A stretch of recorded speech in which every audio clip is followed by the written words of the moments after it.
like I've said before, it's important that we know the rules of handball to help us to be able to play the game much safer and to keep the game fair for everyone who is playing the game. So one rule of handball, so most of you know the handballs already because we use them a lot in our lessons.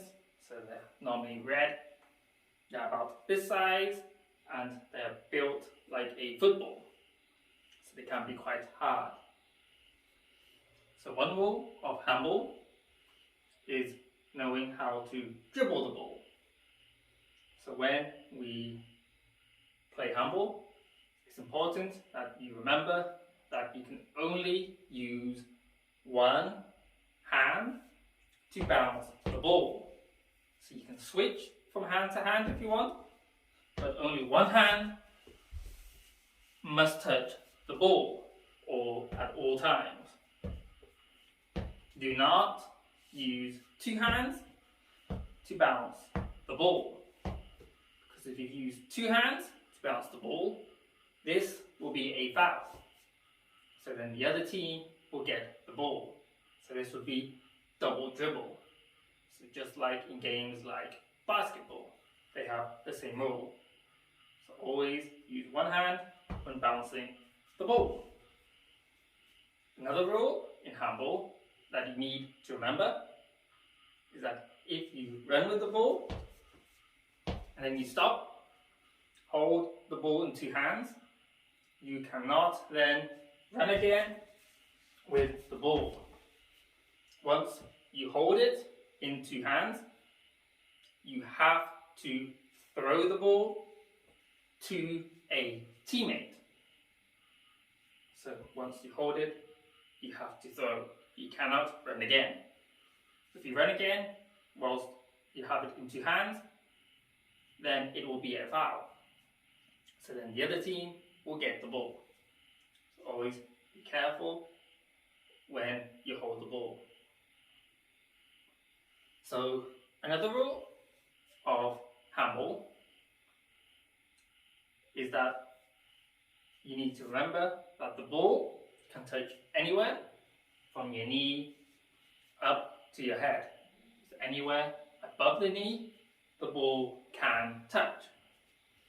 But if it's below the knee, so from your knee down to your foot, so here, this is a foul. So you need to be very careful when you bounce the ball that it does not touch your foot. So that is why I say bounce the ball to your side. But also you need to be very careful when running, because you can accidentally run into the ball. And even if it's by accident, the ball hits your foot or the lower part of your leg, this will still be a foul. So be very careful how you move or what you're doing with your body, because you don't want to give away any fouls. So it's also important to remember that if you catch the ball, there are some things that you have to think about. So whether you want to bounce with the ball, or you can just hold the ball for 3 seconds before you decide on what you want to do. But be careful, because if you hold it for longer than 3 seconds, so 4 seconds or more, this is a foul. And then the other team will get the ball again. So be careful for how long you just stand still and hold the ball. But unlike in chairball, when you play handball, you can walk with the ball. But you can only do it for 3 steps. So 1, 2, 3. Because if you do it more than 3 times, then this is a foul. And then the other team will get the ball. So again, be very careful for how many steps you are taking. you need to count how many you're taking, because we do not want to give the ball away unnecessarily. So always be conscious on what you are doing. So these are some of the rules that you will need to remember for when you play handball. We will go over these rules again when we play it again at school to help you remember these rules much easier. These are the most important rules that students most commonly break. So always remember, the ball cannot hit from the knee downwards to your foot. You cannot run with the ball for more than 3 steps. You cannot hold it for more than 3 seconds without doing anything. And you cannot double dribble. So use 2 hands. Only 1 hand. These are the rules of handball. It's also important to remember when we play handball that there are 7 players in a team. So you would have normally 1 goalkeeper and 6 outfield players. So normally you have 3 defensive players and 3 attacking players. So it's important that each person knows what their role is in the team to help your team to be able to play at their best so you can win games. So obviously when you play, the defensive players, they will try and stop the other team from scoring goals. So to do this, they need to know how to block the other team. So it's important when you block. So let's say the blue cone is the other team. It's important that you always stand in between, so in the middle of the player with the ball, so the blue cone in this instance, and the goal, which would be behind me. You stand in the middle. Do not stand too far away, because if I try to block, you can still throw it around me or above me very easily. So it's important when you block to get as close as you can, have your hands up, and to move your hands around. So you need to make yourself as big as possible and try moving your body around to make it harder for the other team to make a decision, because it makes it harder for him to think what to do. And if he stays like this for too long, this will be a foul. So remember, you can only hold the ball and stand still for 3 seconds. So it's very important you know how to block. Because often the teams that can block the best are the teams that can win. So again, this will be a skill we will try and practice when we are at school again and we can learn outside. Also important to remember the skills that I taught in last week's lesson. So how to bounce the ball and different ways we can throw the ball. Because these are the main ways we will move forwards towards the other team's goal. So the better we can do these skills, the better we can move forward, making it harder for the other team to stop us. So the more you practice, the more you develop these skills. So remember the underarm throw. So you would use the underarm throw if your teammate is very close to you, because you do not want to throw it too hard to them, because then it makes it harder for my teammate to catch the ball. So using an underarm throw, you will not use a lot of power when throwing it to them, so it makes it easier for them to catch. Remember, the chest throw would be if they are quite far away, so you need to use some power. So remember, throw it from your chest and outwards. If they are very far away, so they're the other end of the court, then you might want to use the overarm throw. So hands at the top, and you'll just throw it as far as you can to your teammate who's very, very far away.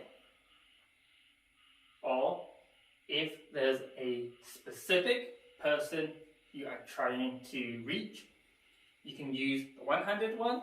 So remember, feet, one foot in front of the other, hand out to help you aim at your target, ball behind your head, and throw. So when we throw with one hand, this makes it much easier to hit our target. It makes it much easier for us to throw it to the person that we want to give it to. So you have much better accuracy when throwing it with one hand. So these are some of the throwing techniques you would need to practice to be able to play handball very well. Another way we can pass the ball, I didn't show you last week, is the bounce pass. So if my teammate is quite close, but there's some people from the other team, you can bounce it in the middle of the two players from the other team, bounce it to your teammate. Because when you bounce it, it can help the ball to travel faster. So you want to aim in the middle, so where you are and where your teammate is, try and aim for the middle where you want to bounce the ball.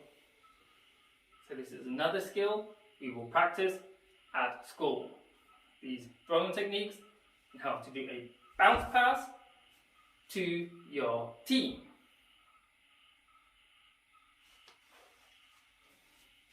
So another skill that we need to practice is bouncing. Again, this is something that was in last week's lesson. It's important you learn how to bounce the ball properly, because the better we can bounce the ball and move, the quicker we can move towards the other team's goal. So remember to bounce it to the side using only your fingers to bounce the ball. So push the ball to the side. Remember, do not bounce it in front, because if it accidentally hits the lower part of your leg or your foot, that is a foul. So that is why I always say bounce it to the side.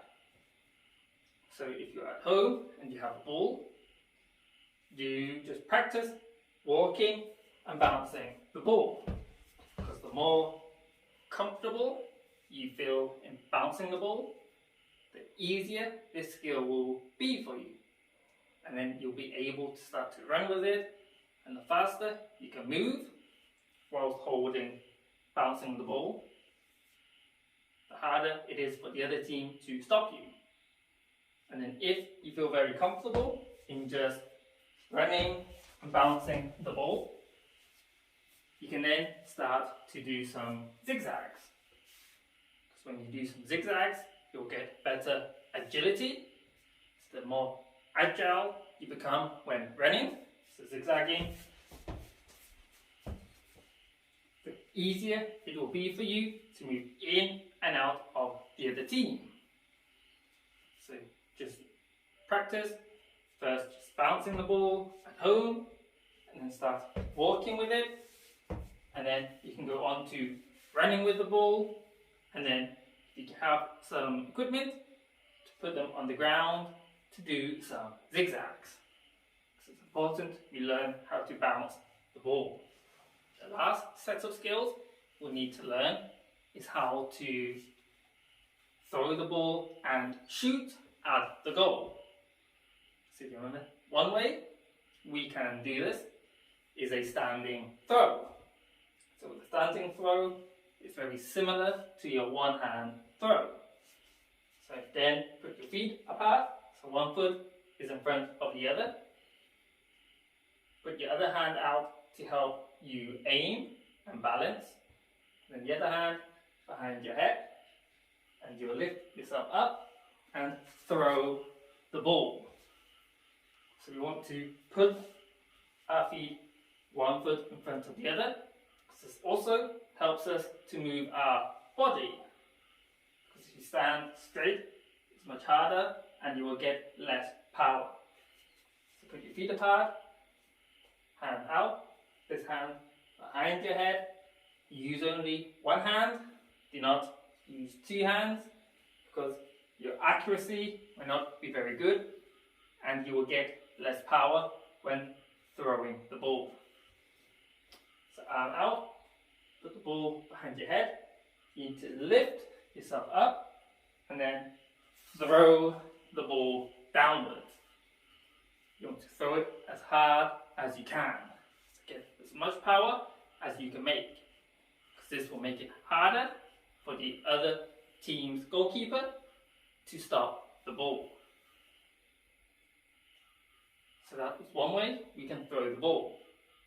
So a standing throw, so like this, is probably the easiest way you can shoot at the goal, but it's also the easiest way for the other team to defend against and to stop you.